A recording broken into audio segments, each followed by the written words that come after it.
नमस्कार अभिषेक जी, बहुत बहुत स्वागत है आपको।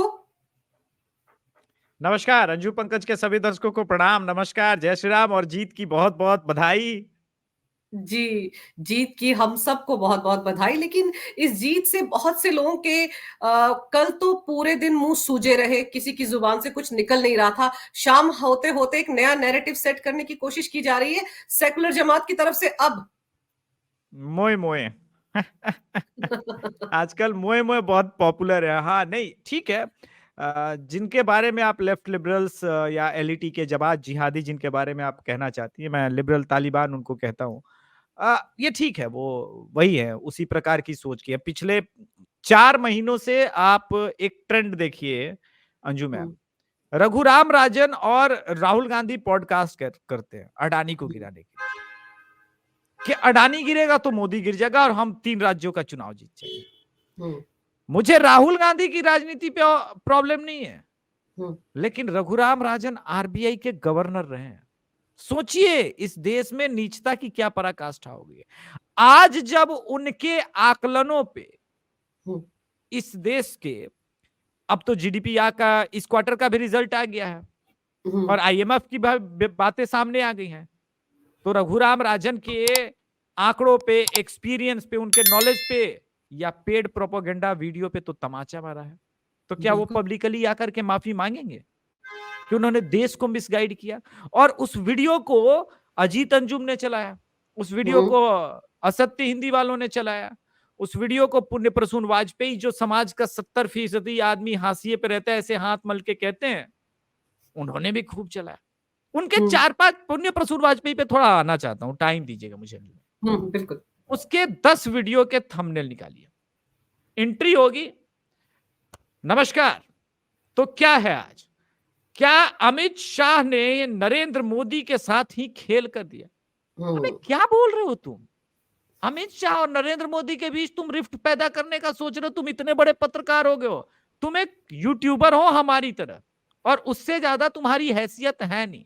इस इस आदमी को लगता था कि दस्तक चैनल, दस्तक जो है शो आता था आज तक पे, इसी के वजह हम्म, से आज तक चल रहा है। 2 लड़कियों ने इसको हटा के उसका जगह भी घेर लिया और उनके आसपास भी आज पॉपुलैरिटी में नहीं है।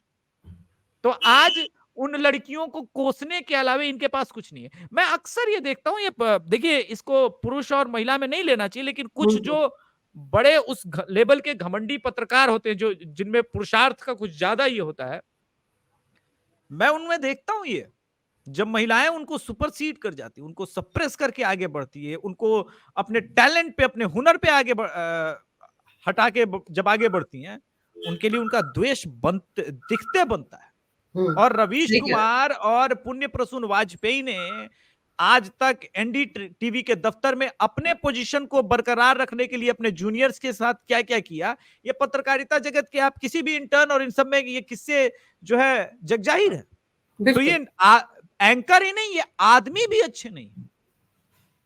एंकर होना एक अलग बात, लेकिन ये अच्छे मानव नहीं बन सके। ठीक है, ये बिका हुआ है, ठीक है, मानता हूं ये प्रश्यावृत्ति इसकी पैदाइशी आदत में है, लेकिन फिर भी इन सब के इतर एक अच्छा मनुष्य तो बन ही सकता था। लेकिन आप देखिए शर्मिंदगी, ये लोग पिछले 3 महीने से कांग्रेस के लिए प्रचार कर रहे थे, पत्रकारिता नहीं कर रहे थे। इस राज्य में बुरी तरह से बीजेपी हार गई, ये नहीं कर रहे थे कि हारने जा रही है। इन्होंने डिक्लेयर कर दिया था कि राजस्थान हार गई, मध्य हम्म, प्रदेश हार गई, छत्तीसगढ़ के लिए तो पिछले 3 साल से अलग अलग चैनल्स पे भूपेश बघेल पॉडकास्ट कर रहे थे, उनको सुपर सीएम बताया जा रहा था, उनके करप्शन को ढाका गया। राजस्थान में जिस प्रकार के महिलाओं के साथ कुकर्म हुए, उस हर कुकर्म को ढाका गया। आपको याद होगा कि वो किस प्रकार से वो तंदूर कांड हुआ। हम्म, इनमें से किसी भी पत्रकार के आप टाइमलाइन पे चले जाइए, एक वीडियो अगर तंदूर कांड पे मिल जाए, क्योंकि कांग्रेस के खिलाफ बुराई नहीं कर सकते। तो ये तमाम चीजें हैं जिसे देख करके मुझे ज्यादा परेशानी हो रही है, कि ऐसा नहीं कि ये हार गए तो सुधर जाएंगे। अब 2024 कांग्रेस को जिताने के लिए और दुष्प्रचार करेंगे, पत्रकारिता को और कलंकित करेंगे, और अपमानित करेंगे, और नीचे गिरेंगे। कुछ लोग मुझसे कहते हैं, अरे भाई अब कितना ये नीचे गिरेंगे? मैंने बोला भाई नीचता की कोई लोअर सीमा नहीं। लिमिट नहीं होती। हम्म। इनके पास कोई लोअर लिमिट नहीं है। ये हो सकता है कल को किसी, आप देखिए कि ये वही लोग हैं जिन्होंने, जब 26/11 हो रहा था तो रवीश कुमार का एक 10 साल पुराना वीडियो आ रहा था कि पटना में लालू के खिलौने बिक रहे हैं, लालू के डॉल्स बिक रहे हैं। हम्म। देश पे इतनी बड़ी आपत्ति विपत्ति आई हुई है, और ये क्या प्रोग्राम कर रहा था कि कांग्रेस पे ना आंच आ जाए 26/11 का, तो ये लालू के खिलौनों के की ब्रांडिंग कर रहा। भाई अगर यही तुम्हारी पत्रकारिता है तो इस पत्रकारिता को मैं भी अस्वीकार करता हूं। इसको पत्रकारिता नहीं कहते, ये कुछ और है। तो कुल मिला के लब्बो लुआब यही है कि हार है, सदमा हम्म। है, लेकिन ये फिर तैयारी में जुट गए हैं। आप आशुतोष को देखिए, कल उसने जो पत्रकारिता की, हम्म। वो आया बिना अपने दर्शकों से माफी मांगे। आप कल्पना कर सकती हैं अंजू मैम की अगर मेरा एग्जिट पोल इस बार गलत हो जाता छत्तीसगढ़ या राजस्थान या मध्य प्रदेश का, तो मेरे ऊपर किस प्रकार से दर्शक टूटे थे कर्नाटक के बाद, अपने ही लोग, कि भैया आप दर्शकों को बेवकूफ बना रहे हैं। एग्जिट पोल सही होना गलत होना अलग बात है, नंबर बिल्कुल। इधर उधर हो सकते हैं, बिल्कुल। लेकिन मेरा मानना है कि अगर आप सेंटीमेंट और पल्स गलत बताते हैं तब आप अपराधी हैं। साफ दिख रहा था कि राजस्थान में बीजेपी जीत रही है, कहीं भी विजिट करने पे, फिर भी इनको दिख रहा था कि अशोक गहलोत वापस आ रहे हैं। साफ दिख रहा था कि मध्य प्रदेश में सरकार मामा की बन रही है। अगर मैंने मिनिमम लेवल भी 115 और अपर लिमिट 130 दिया था तो साफ दिख तो रहा था। हम्म। छत्तीसगढ़ का गेन भी सबको दिख रहा था कि 15 सीटों वाली पार्टी अब पहुंच रही है 40 से 50 के बीच, मतलब वो सरकार बन सकती है। और मैंने कहा था जिस भी छोटे स्टेट में 3 से 4% का स्विंग हाँ। एकदम से पार्टी की तरफ बदलता है, वो सरकार बना सकती है। मैंने अपने शो में कहा है। छत्तीसगढ़ को लेकर आपने ये स्पेशल बात कही थी कि आधे फीसदी में भी दाएं बाएं हो गया तो सीटें जीत जाएगी बीजेपी। मैंने एकदम एग्जैक्टली वही कहा था, 40 से 50 का रेंज था। हम्म। और हम्म। ये था कि भाई आधा परसेंट भी इधर, और आप देख लीजिए 1.5% का अंतर है। बिल्कुल। छोटा बिल्कुल। स्टेट है ना, आप हम्म। 1.5% का गैप नहीं, लेकिन एक स्विंग तो समझ में आ रहा है कि भाई 15 सीट वाली पार्टी सत्ता के करीब पहुंच रही तो सत्ता में आ सकती। लेकिन इन सही। लोगों ने गारंटी बोल दी थी कि छत्तीसगढ़ में तो बीजेपी का कोई चांस नहीं है। इसका कारण है क्यों? ये छत्तीसगढ़ नहीं जाते, दलित महिलाओं के पास, आदिवासी महिलाओं के पास फोन भी नहीं होता, तो ये फोन भी नहीं कर सकते। इन्होंने मान लिया है कि ये वोटर कांग्रेस की विरासत है, तो कांग्रेस को ही वोट करेगा। और पिछले 4-5 चुनाव से इसी वजह से ये लोग लगातार पिछले 10 सालों में फ्लॉप हो रहे हैं। आपके लिए 1200 रुपए अंजू मैम कोई बहुत बड़ी रकम नहीं होगी, मेरे लिए हो सकता है ना होगी, लेकिन वो जो दिन का 250 रुपए कमाती है घर द्वार छोड़ करके, वो दलित महिलाएं जो मध्य प्रदेश में है, उनसे पूछिए अगर उनके घर में 4 महिलाएं हैं और जो उनका काम हो रहा है वो ठीक है, अलग है, लेकिन उसके अलावे 1200 रुपए मंथली आ रहे हैं, तो 4800 रुपए बहुत बड़ी महीने बात। के हो, बहुत हर बड़ी महीने रकम है। हर 10 महीने की महीना 10 जो तारीख को। 10 महीना उन्होंने अगर ठीक से सेव किया तो एक चाय की अलग टपरी लग जाएगी। ये बिल्कुल। मानने को तैयार नहीं है कि जिन लोगों को प्रधानमंत्री मुद्रा लोन के द्वारा जो है 30,000, 35,000, 50,000 के रकम मिले, जिससे उन्होंने, वो छोटे लोग हैं, उनके लिए आज तक किसी सरकार ने नहीं सोचा। मोदी सरकार ने सोचा कि कोई बात नहीं, एक चाय की टपरी लग जाएगी, ठीक है, ठेले पे ही एक रेडी लगा के बेचेगा, लेकिन अपना इंडिपेंडेंट हो जाएगा, तो वो भी रोजगार है, वो सब जीडीपी में दिख रहा है। हम्म। इसीलिए ये परेशान होते हैं कि यार जीडीपी गिर क्यों नहीं रहा। अरे नहीं गिरेगा, इस देश की जीडीपी इस देश का गरीब चलाता है। ये जब तक ये हार्वर्ड वाले, ये ऑक्सफोर्ड वाले, मैं गारंटी देता हूं आज से 20 साल बाद भी भारत की पॉलिटिक्स को नहीं समझ सकते, क्योंकि ये ग्रामीण परिवेश में नहीं जाते, ये गांव में नहीं रहते, इन्होंने देखा नहीं है वो जीवन। मैंने उस जीवन को अंजू मैम जिया है। गर्मी में हमारी दादी, जब आंधियां चलती थी तो लोग छत के नीचे भागते थे। मेरी दादी मुझे थैला और बोरा देकर के बोलती थी, जाओ आम गिरेगा, आम चुन करके लेके आना, और सब भागते थे। तो ये नहीं समझ सकते इन चीजों को।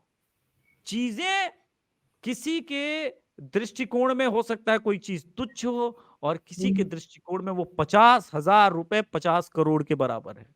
इस बिल्कुल। देश में 8 करोड़ लोगों को अंजू मैम प्रधानमंत्री मुद्रा योजना से रोजगार मिला है, और उस ये 8 करोड़ को अब 4 से भी अगर ये कर लीजिए तो फैमिली हो जाती है। उसमें बिल्कुल। से 16 करोड़ लोगों ने भी वोट कर दिया तो बीजेपी की लैंडस्लाइड विक्ट्री नजर आपको आएगी। ये बात समझने को तैयार ही नहीं है। या आज भी कहते हैं सवर्णों की पार्टी है। अरे भाई, सवर्णों ने गणेश सिंह को सतना में हरा दिया, ब्राह्मणों ने। हम्म।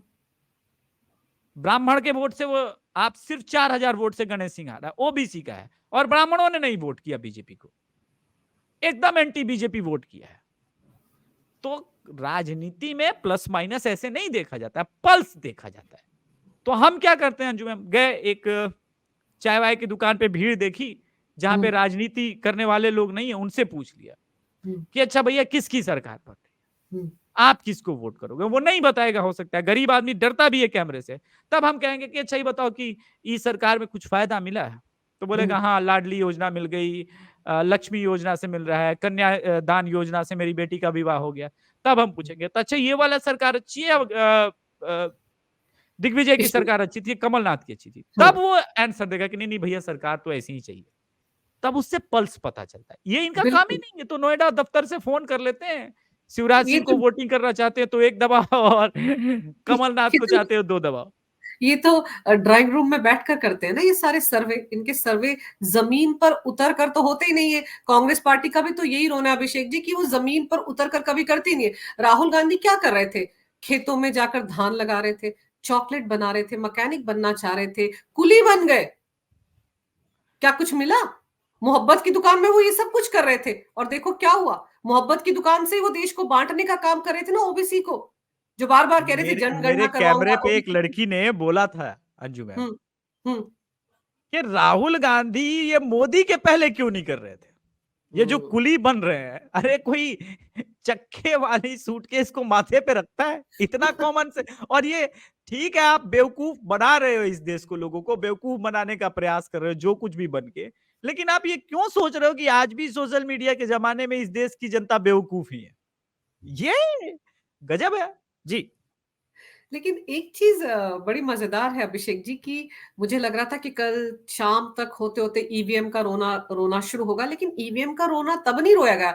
अब ये रोया जा रहा है कि पीएम मोदी ने तो अपने हर भाषण में ये कहा कि हम तीनों राज्यों में सरकार बनाने जा रहे हैं। तो इतना भरोसा पीएम मोदी के पास कैसे आया? जरूर इसके पीछे कोई मैकेनिज्म है जिससे कि ईवीएम को शायद इतने बड़े लेवल पर हैक किया गया है। ये वही कह रहे हैं कि नहीं इस तो तरह की कर्नाटक, राजनीति नहीं हुई नहीं, है। कर्नाटक में प्रधानमंत्री ने मोदी जी ने कर्नाटक चुनाव में प्रधानमंत्री मोदी जी ने अपनी रैली में ये बोला था कि भैया हम कर्नाटक हार गए हैं, हम तो बस इसी ऐसे मजे लेने के लिए रैली पे आए हैं। अरे भाई, हर नेता इसी कॉन्फिडेंस के साथ बोलता है हम जीत रहे हैं, जीत रहे हैं, जीत रहे हैं। लेकिन फिर भी प्रधानमंत्री, देखिए, अगर आपको समझ में नहीं आ रहा, आप अपने आप को वरिष्ठ पत्रकार कहना बंद कर दीजिए। मैंने 4 रीजन बोले थे आपके भी चैनल पे, और भी कई चैनल है, मेरे चैनल पे भी, कि मध्य प्रदेश क्यों नहीं हारेगी बीजेपी। संघ की प्रयोगशाला है, संघ की साख दांव पे है, शिवराज सिंह चौहान की साख दांव पे है, जो अदर बड़े चेहरे उतारे गए उनकी साख दांव पे है, और चंबल में बिना मांगे जो इतना कुछ सिंधिया को दे दिया बीजेपी ने, अब उनका टेस्ट है, और उनकी भी साख दांव पे। और 1 महीने से सिंधिया चंबल और ग्वालियर में टिके रहे, और रिजल्ट देखिए क्या जबरदस्त रिफ्लेक्ट आपको करेगा। तो आप जमीन पे है ही नहीं, आप हवाबाजी कर रहे हैं कि सरकार मध्य प्रदेश में कमलनाथ की आ रही है, एंटी फटीक। अच्छा क्या है, इन्होंने एक नया टर्म यूज किया था, ये जिन पत्रकारों का आप नाम ले रही है, फटीक फैक्टर। मतलब एंटी इनकम्बेंसी नहीं है, लेकिन बहुत दिन से है तो चलो बदल दें, बदल देते हैं। तो अंजू मैम, मेरा प्रश्न है कि आदमी गधे से घोड़े की सवारी करेगा, घोड़े से हाथी की सवारी करेगा, हाथी से ऊंट की सवारी करेगा, या गधे से सुअर की सवारी करेगा? ऐसा तो है नहीं। या हाथी से उतर के सीधे सुअर की सवारी तो नहीं करेगा। अब बिल्कुल। अच्छी राइड मिल रही है तो फटीक फैक्टर कैसा है? तो हाँ। ये जो इनका एनालिसिस ही है ना, ये गलत। ये देखिए, दरअसल अभी कुछ और वामपंथी क्रांतिकारी यूट्यूब चैनल खुले हैं, द रेड माइक के नाम से। वो अभिषेक, एनडीटीवी वाले थे, अभिषेक उपाध्याय, संकेत वगैरह सब मिल करके ये लोग आए हैं। रवीश कुमार ने तुरंत ट्वीट किया कि देखिए भाई, इन देश के रक्षक पत्रकारों को सुनना ना भूले यूट्यूब पे। प्रमोशन वामपंथ का ही है। तो अबे तो जब तुम्हारा रेड माइक नाम ही है तो तुम कैसे उस तक पहुंच।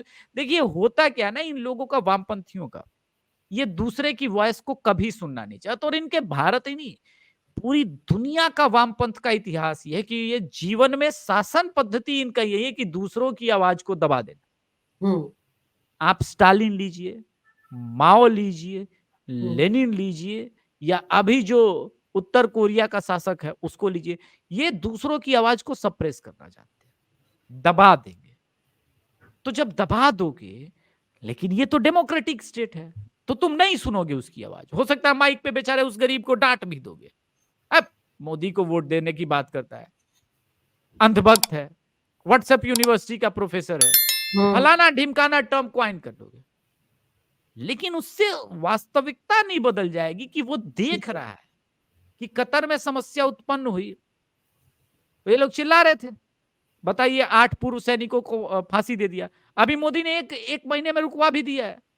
अगर जियो पॉलिटिक्स तुमको समझ में नहीं आ रही कि वो कतर ऐसा क्यों कर रहा है, क्या बीजेपी सरकार से वो भी बार्गेन करना चाहता है, तो आप पत्रकारिता छोड़ दीजिए। दूसरी बात, जहां जहां युद्ध हुए अभी रिसेंटली, आप देखिए कि भारत के लोगों को युद्ध रुकवा करके मोदी लेके आए, तो लोगों को समझ में नहीं आ रहा है ये सारी चीजें।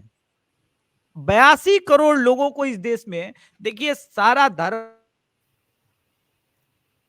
जाति का पॉलिटिक्स एक साइड और पेट का पॉलिटिक्स एक साइड। अब बाकी पॉलिटिक्स तभी होगी जब आपका पेट भरा होगा।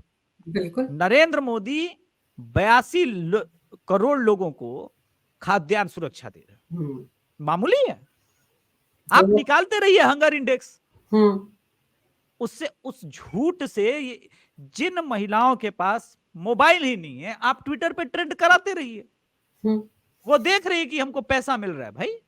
तो ये एक जो अंजुम है, चूंकि आपसे ये सारी बातें मैं इसलिए कह रहा हूं क्योंकि आप पत्रकारिता को बहुत क्लोजली देखी है, इतने सालों तक आपने किया है। तो ये जो अर्बन नक्सल गैंग, ये जो खान मार्केट के पत्रकार हैं, जो महंगी कॉफी पीते, हाँ लुटियन गैंग, तो ये जो लुटियंस वाले हैं, इनको पता ही नहीं है कि ओरिजिनली दलित मिलते कहां है। दिक्कत ये, इनकी दिक्कत तो ये भी है क्योंकि इन्होंने ही ये जुमला उछाला था कि 2024 का ये सेमीफाइनल है, तो जो आदमी सेमीफाइनल में हार जाता है वो फाइनल में तो पहुंचता ही नहीं है। तो अगर कांग्रेस का फिसड्डी हो गई, कांग्रेस सेमीफाइनल में, तो फाइनल में तो पहुंची नहीं। वो हकीकत इनको दिख रही है, इसीलिए तमाम तरह की बातें सोच सोच के मुझे लगता है सिर जोड़कर बैठ रहे हैं कि कैसे कैसे बचाव किया जाए, कैसे अपना अटैक दोबारा से किया जाए, इसी में लगे हुए हैं, तभी इस तरह की बातें कर रहे हैं। नहीं नहीं, आप अभी भी नहीं समझे। ये इसलिए नहीं लगे हैं, ये इसलिए रहो कि मालिक पूछेगा कि अबे करोड़ों का तुमने पैसा हमसे लिया, बोला तुम 3 राज्य का चुनाव जितवा दोगे, तुम अपने आप को बड़ा पत्रकार कहते हो, सोशल मीडिया इन्फ्लुएंसर हो, यूट्यूबर हो, तुम्हारी गैंग बैंग थी, और तुम सब ने कलेक्टिव प्रयास किया। क्योंकि मैं कह रहा हूं पिछले 4 महीने से इन्होंने पत्रकारिता नहीं की है, इन्होंने तीनों राज्य के में हर एपिसोड इनका उठा लीजिए, 100% गारंटी के साथ हरा रहे थे, फिर भी नहीं हारी। यानी लोगों ने इनकी बातों को सुन के कहा झूठ बोल रहा है, बेकार आदमी है। तो इनकी साख तो गिरी गिरी। अब मालिक तो पूछेगा कि पैसा दिया था तो रिजल्ट तो नहीं आया, तो 2024 में कम पैसा देंगे, या फिर हो सकता है पैसा किस मुंह से मांगने जाए। तो इनको अपने कैरियर की ज्यादा चिंता है। लेकिन मैं एक बात बताता हूं, ये लोग बेवकूफ लोग हैं, इनका यूट्यूब पे कैरियर ही इस वजह से चल रहा है क्योंकि नरेंद्र मोदी सत्ता में है। अगर मोदी जी 5 साल के लिए आएंगे तो 5 साल तुम्हारे पास रोजगार रहेगा। इसलिए मैं तो ये कहता हूं तुम्हारा भी कलेक्टिव प्रयास होना चाहिए मोदी को जिताने का। बिल्कुल, क्योंकि मोदी को ही तो सुबह शाम गालियां निकालते हैं ये। आप सही कह रहे हैं कि इनके पिछले जितने भी प्रोग्राम है उन सब में देखिए कैसे मोदी और अमित शाह यही करते रहते हैं, तो मोदी मोदी बोलकर तो इनकी दुकान चल रही है। तो अगर मोदी आएंगे तभी तो इनकी दुकान आगे चलेगी, तभी तो इनका आका इनको पैसे देगा। लेकिन एक बड़ा मजेदार फैक्ट जो इस पूरे चुनाव में था वो तेलंगाना का है, जहां पर केसीआर को भी, और जो वहां पर बोला जा रहा है कि कांग्रेस के जो सीएम बन सकते हैं रेड्डी, जो उनके प्रदेश अध्यक्ष भी हैं, उन दोनों को बीजेपी के कैंडिडेट ने हराया।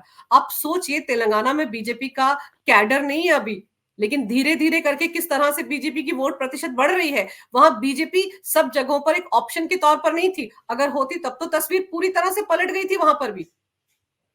पलट जाएगी लोकसभा में, वहां भी पलट जाएगी। 15% वोट पे पहुंच गई है बीजेपी। और जिस प्रकार से तमिलनाडु, ये लोग कल ही से ट्वीट कर रहे हैं, नॉर्थ के लोग वर्सेस साउथ के लोग, इनको पता ही नहीं है कि राष्ट्रवाद की बयार और जो लहर साउथ में आने वाली है ना, सुनामी आने वाली है। अन्नामलाई जिस प्रकार से तमिलनाडु में परिवर्तन ला रहे हैं, बिल्कुल, तेलंगाना में जिस प्रकार से परिवर्तन आ रहा है, और इनको लग रहा है कि कर्नाटक में बीजेपी समाप्त हो गई। अरे गधों, अरे मूर्खों के सरदार के, जो भी उस सरदार के तुम शिष्य हो, तुमको पता नहीं है। उसी कर्नाटक के लोगों ने कहा था कि भैया लोकसभा में चूंकि बुम्बई का काम अच्छा नहीं है, इंटरनल कॉन्फ्लिक्ट थे, प्रॉब्लम थे, इस वजह से यह हाल है। वरना 2024 का चुनाव तुम देख लेना, बीजेपी के आगे कांग्रेस 2024 में कर्नाटक में पानी नहीं मांगेगी। तुमको पता ही नहीं है कि प्रॉब्लम क्या क्या थे। तुमको लग रहा है कि राहुल गांधी की वजह से जीते, नहीं, बीजेपी की सीएम की नाकामी के वजह से वहां बीजेपी हारी है, राहुल गांधी नहीं जीते। ये दोनों में डिफरेंस समझिए। जैसे मैं कहता हूं कि छत्तीसगढ़ में भूपेश बघेल हारे हैं, राजस्थान में गहलोत हारे हैं। आप एक बड़ा मार्क करने वाला आपके दर्शकों के लिए बात बोलता हूं। जब हम एनालिसिस करते हैं ना सीटों का, तो दिखता है कि बीजेपी राजस्थान में 117 ही सीट जीती, कांग्रेस 68 सीट जीत गई। वाह, इतना एंटी इनकम्बेंसी तो नहीं था। अब मैं आपको एक रियल पिक्चर देता हूं। जहां जहां वसुंधरा राजे सिंधिया ने अपने रेबल्स खड़े किए थे, उन 28 में से 27 सीटों पे बीजेपी हार गई। 7 बीजेपी समर्थित निर्दलीय जीते, उसमें वो एक अपना एबीपी वाला भी लड़का जीता। तो आप कुल मिला के बीजेपी के रेबल 7 जीते, यानी 117 प्लस 7, ये नंबर हो गया 124। और अगर ठीक ठाक ये रेबल खड़े नहीं होते, चूंकि लोकसभा के संदर्भ में, तो आप एंटी इनकम्बेंसी समझाने का प्रयास कर रहा हूं, तो ये नंबर ऑफ सीट बीजेपी का पहुंचता कहां, 150 के आसपास। और तब हम ये चर्चा कर रहे होते, बाप रे बाप, राजस्थान में कितनी बड़ी एंटी इनकम्बेंसी थी, गहलोत के प्रति तो सुनामी चल रही थी, कैसे नहीं भाप पाए, ये वो फलाना ढिमका। लेकिन चूंकि 117 पे नंबर रुक गया, तो रियल पिक्चर हम नहीं देख रहे। लेकिन मैं रियल पिक्चर देखता हूं, मैं पल्स समझने का प्रयास करता हूं, मैं नंबर सिस्टम पे नहीं जाता। अब नंबर सिस्टम छोड़िए और रियल पल्स ये देखिए कि जिस दिन लोकसभा का चुनाव होगा, हवा हो जाएगी कांग्रेस राजस्थान में, नजर नहीं आएगी। क्योंकि आप जो बात कह रहे हैं ना, ये बात जितने भी कांग्रेस के प्रवक्ता कल से टीवी चैनल्स पर आ रहे हैं, वो यही कह रहे हैं कि देखिए 70 के आसपास तो गहलोत ने सीटें जीत ली, एंटी इनकम्बेंसी कहा था, थोड़ा ही तो फर्क है, यानी कि लोग हमें पसंद कर रहे थे। और आप वही उसी आंकड़े को समझा रहे हैं मेरे दर्शकों को कि ऐसा नहीं है, हकीकत कुछ और है। बीजेपी के भी तो बहुत से लोग नाराज थे, या वसुंधरा राजे की नाराजगी भी तो थी ना, उन्होंने भी तो अपने लोग खड़े किए।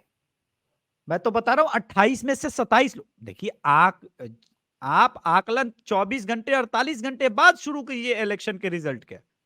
इलेक्शन समाप्त हुआ, लोग एक्सपर्ट बनने लगते भाई। अभी तो चुनाव आयोग के सारे आंकड़े आते हैं, उसके बाद उनको हम एक बार देखते हैं। चूंकि मैं सेफोलॉजी में डेटा की ही बाजीगरी मैं और अविनाश करते हैं, हम दोनों साथ में बहुत काम करते हैं, रात के 2-2 बजे तक हमारा काम और सिस्टम अलग होता है। हम पल्स पे समझने का काम करते हैं। नंबर सिस्टम का क्या है, इधर उधर 10-20 हो सकता है, लेकिन पल्स कैसे आप समझ नहीं सकते कि एक जो वेव चल रहा है। और एक और बात, राजस्थान, मध्य प्रदेश और छत्तीसगढ़ के वेव को समझने के लिए बड़ा अच्छा उदाहरण दे रहा हूं, लोगों को समझ जाएगा। जो राजस्थान से हवा बहती है ना पॉलिटिकली, वो मध्य प्रदेश होते हुए छत्तीसगढ़ तक पहुंचती है। अगर आप ध्यान देंगे ना, तो 2013 में बीजेपी भी ये तीनों राज्य हार गई थी, और किसी ने एग्जिट पोल वाले ने छत्तीसगढ़ में रमन सिंह की ये हार प्रेडिक्ट नहीं की थी, जैसे इस बार प्रेडिक्ट नहीं की थी। वो इसलिए आपसे गलती होती है क्योंकि 28 ऐसी सीटें छत्तीसगढ़ की जहां पे हर बार परिवर्तन हो जाता है।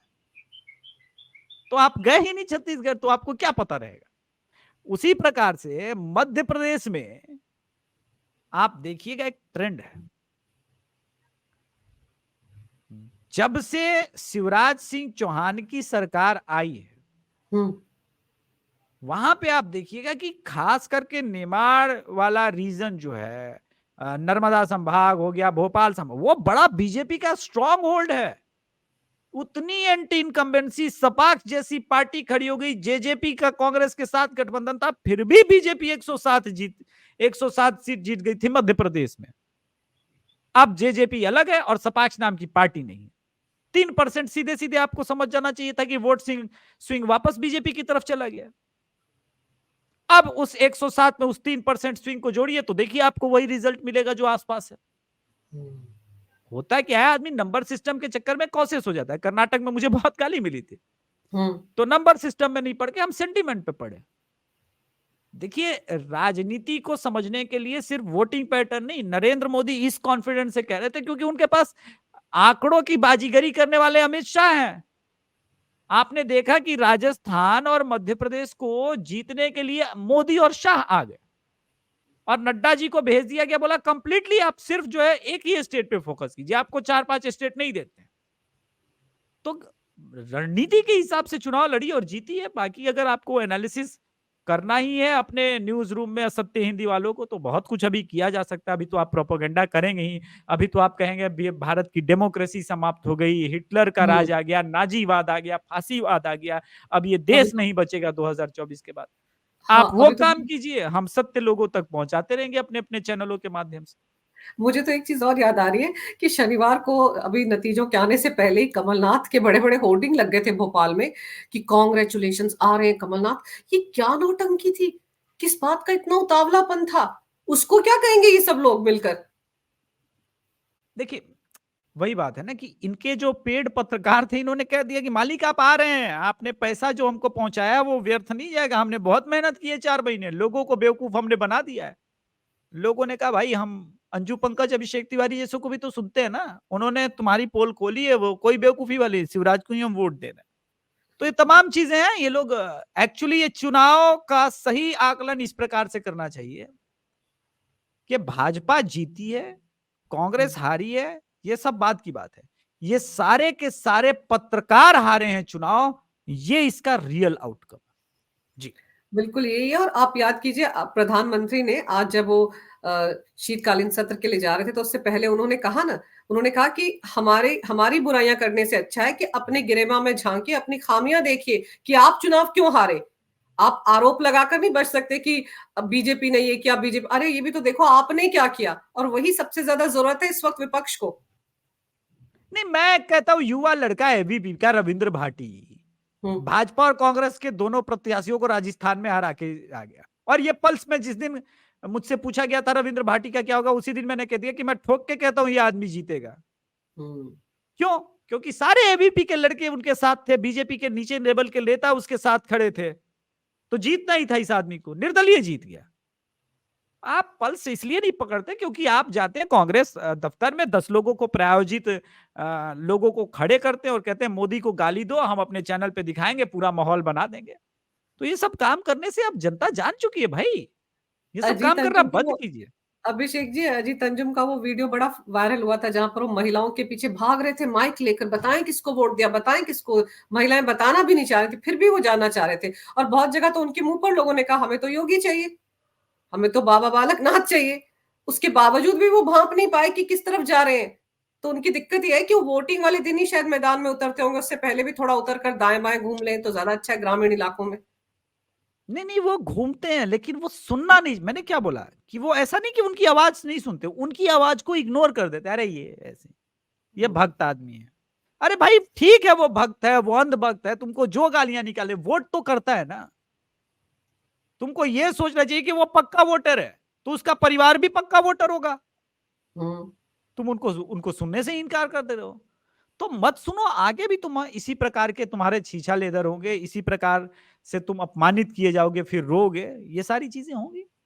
जी चलिए, ये तो शुरुआत है, अभी तो 2024 अभी तो बिल्कुल बहुत कुछ होना बाकी है। और अभी तो बहुत सारे प्रोपेगेंडे होंगे, बहुत सारे टूल किट आएंगे, राहुल गांधी विदेश जाएंगे, फिर किसी से मिलेंगे, फिर सोरोस आएगा, फिर कुछ कुछ होगा। ये सब कुछ चलता रहेगा और फिर लोकतंत्र खतरे में पड़ जाएगा, संविधान खतरे में पड़ जाएगा, चुनाव आयोग मोदी के कहने पर चलता है, बड़ी सारी बातें होंगी, उन पर भी हम डिस्कस करें। लेकिन आपने जो इनको ये आईना दिखाया है कि आंकलन करना है, अगर लोग किस तरफ जा रहे हैं, क्या वेव चल रही है, अगर ये परखना है तो जमीन पर उतरिए, आम लोगों के बीच जाइए, वहां जाकर बात कीजिए। ड्राइंग रूम में बैठकर आप इस तरह के निष्कर्ष नहीं निकाल सकते कि फलानी जगह कांग्रेस जीत रही है और बीजेपी हार रही है। तो ये जो पोल पट्टी आपने इनकी खोली है, इसके लिए आपका बहुत बहुत धन्यवाद। आपने मेरे लिए वक्त निकाला बिजी शेड्यूल से, अभिषेक जी, इसके लिए आपका बहुत बहुत धन्यवाद। नमस्कार। भारत माता की जय हो। जय श्री राम। वंदे मातरम। जय श्री राम।